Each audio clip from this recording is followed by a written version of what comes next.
Mamas! So welcome back to Fatal from Friday. For the first case for this week, we are going back to California.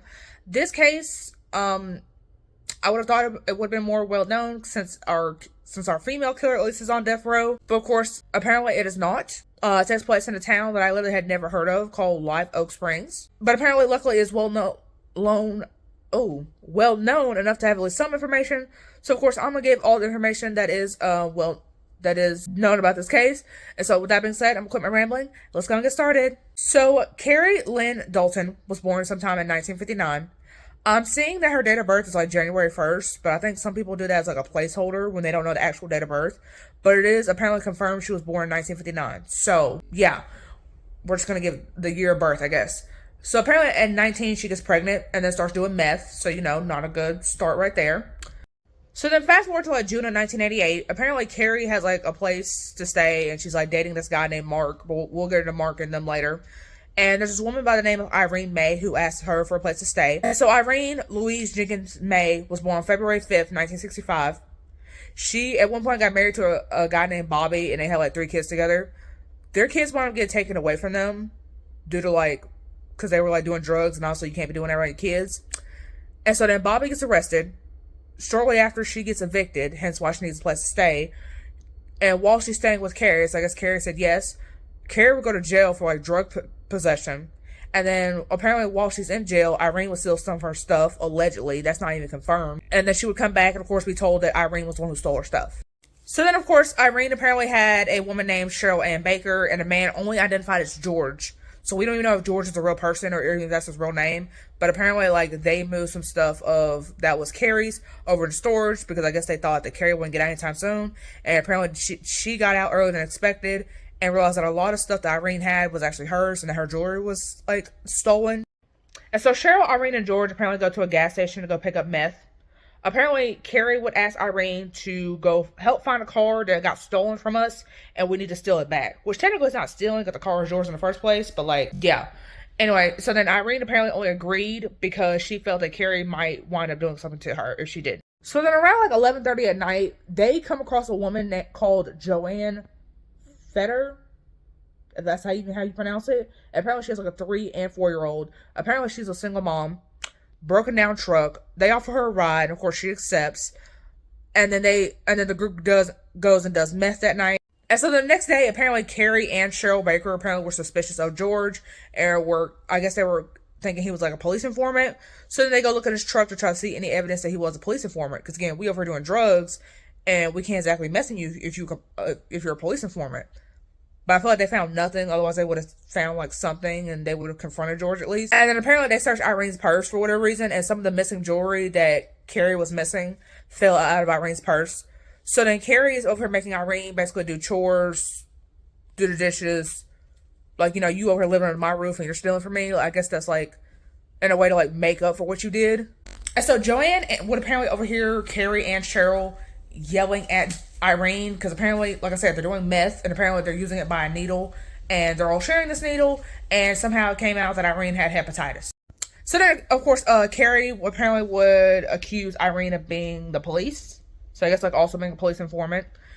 The next day, she makes Irene cook everybody breakfast and then she would tell Joanne that she had a knife and that she was scared for her life. So then Irene tells her how to get out of the trailer park because apparently they were living in a set of trailer parks. And then to get onto the highway, basically get away, so that way you ain't got to worry about Kerry trying to kill you. Well, then Irene says, go ahead and tell my CPS worker that I'm going to miss the meeting, because I already know. Because apparently she had a meeting with a CPS worker to get her children back, because like I said, CPS took her kids, and she already knew, I'm not going to see my kids ever again. So might as well go ahead and tell her. So then around 11:30, Kerry apparently, like I said, she has a boyfriend named Mark Thompson. They don't really talk much about him. But Mark and Cheryl drive to the jail, because apparently Joanne actually was not a single mom. Apparently her partner was actually in jail. Now, whether the father of these children is this partner, it didn't specify, but they went to go visit him to the jail. And then apparently Kerry would call Mark saying, hey, come home ASAP. He comes home and finds Irene being tortured by Kerry. So then, of course, Irene is hit with a hammer. There's 2 pieces of cut electricity wires that are put on her. And apparently, of course, when you do that, somebody causes a shock to them. Mark would apparently stab her repeatedly, and Cheryl is over beating her with a frying pan repeatedly to the point to where the bottom of the pan fell out. So pretty brutal. And so then Kerry goes out to one of the cars that was out in this trailer park. She goes and gets battery acid, puts in a syringe, and apparently forced Cheryl to put it in Irene's vein in order to like kill her. And apparently Cheryl later said that she was scared that Kerry might kill her as to why she did this. And then Mark apparently is believed to be the one who finally finished Irene off by stomping her in the neck. And so Mark and apparently this unknown man named George, apparently they take Irene's body to they put Irene's body in George's truck, then takes her to a Native American reservation, and then they dismember her and they put her remains in different parts of the reservation. And so apparently if you bury somebody's body on like a Native American reservation, legally we can't go like dig it up, because that's for the Native Americans, and that's like a whole other legal process.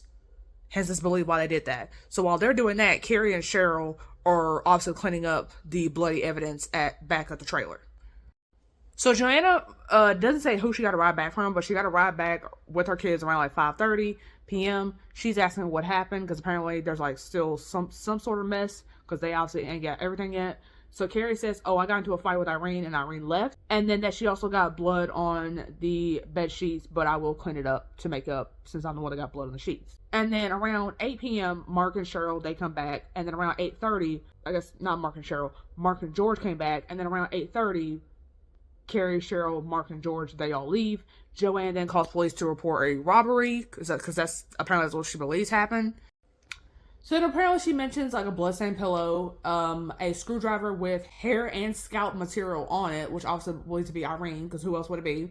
And then some other stuff. And then apparently police noticed that she was under the influence of meth, because like I said, they're all doing meth. And so then they ask her, and then like I said, she reported this to be a robbery, so they asked, can you see anything in your apartment that's missing? Because apparently this all took place in Joanne's apartment.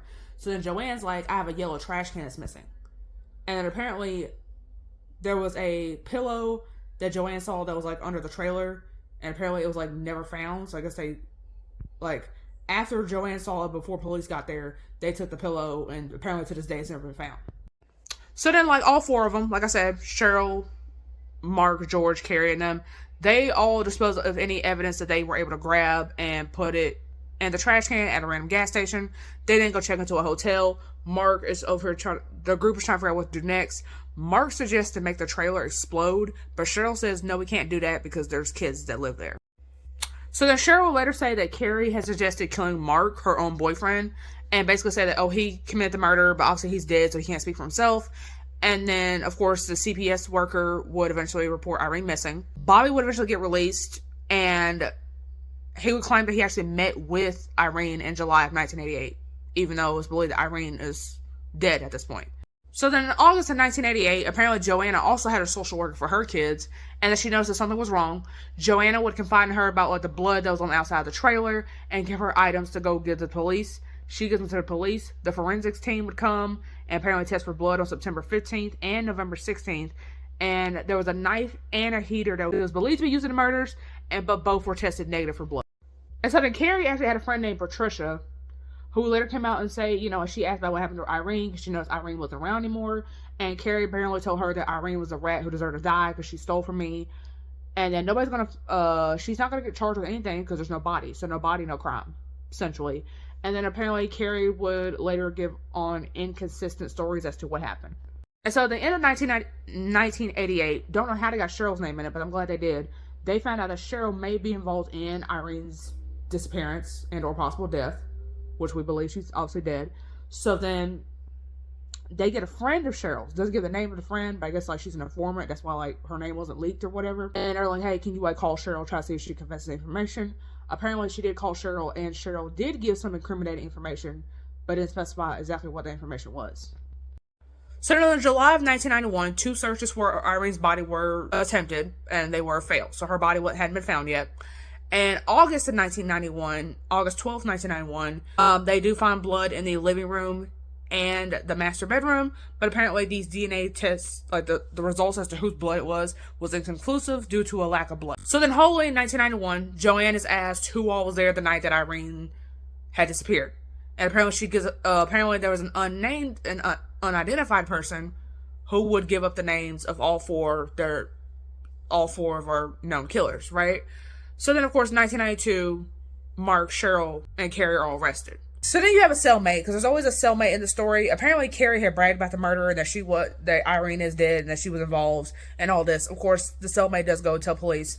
Kerry was offered a plea deal if you testify against your co-defendants, and she rejected it. There's another cellmate. I said this time is Mark's cellmate, and apparently he got his name leaked. Apparently his name is Donald McNeely.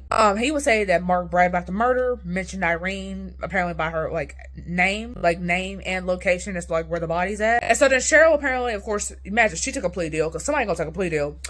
Cheryl gets 15 years to life on second-degree murder in exchange for her plea deal, but obviously she has to testify against her co-defendants. Mark is, of course, charged with first-degree murder and is sentenced to 25 years to life. And on May 29th, 1995, Kerry is sentenced to death. And so to fast forward years later, apparently Joanne, the single mom, apparently she had cleaned up her life and she started her own business. And the business is apparently called Made to Order. And this is for cancer patients. Basically, they come and clean the house for free because, for those who have cancer, obviously that's expensive. So then, their cancer treatments are in the way, so then they're not cleaning the house, and it also helps homeless people in the area. I don't know if that business is still up, because it said there was a point where they weren't getting proper funding, because like I said, they're doing this for free, so you gotta pay the people who's cleaning the house. And she says that the company is in memory of apparently her brother Robert and her sister Lois, who have since both passed from cancer. So the company basically was created in memory of them, so that's nice. And of course, Kerry has a sister named Victoria, because Kerry is still on death row as of right now. And Victoria apparently is actively fighting to get Kerry off death row. Because there's no body, so how do we know there's a murder? Even though apparently there's more than enough evidence, some of which wasn't publicly released, that proves that there was in fact a murder. And of course Irene's body's never been found. Nobody's heard of Irene since that fateful day. So of course, let me know what you think down below. Do you think somebody should be sentenced to death even though there's no body? Because like I said, it was kind of a controversial case simply because of the no body thing. And so, definitely check down below. I'm here for you guys 3 times every Friday. Subscribe for more Fatal Females. And I'll see you guys in the next one. Bye. So if I play dead, will you regret everything that you did, that you said? I don't think you understand what you're doing, and my heart's black and blue from the bruising. I feel like when I'm with you I'm losing. I feel like you think that this amusing, sitting there gaslighting and confusing. Was it me? Is it me? Am I deluded? I'm the one who's always sorry, the conclusion. Even though I offer all of the solutions, I wish you loved me like I love you, it's stupid. When I'm alone with you I never feel lucid. I wish I wasn't struck by Cupid. I wish when I first saw you I never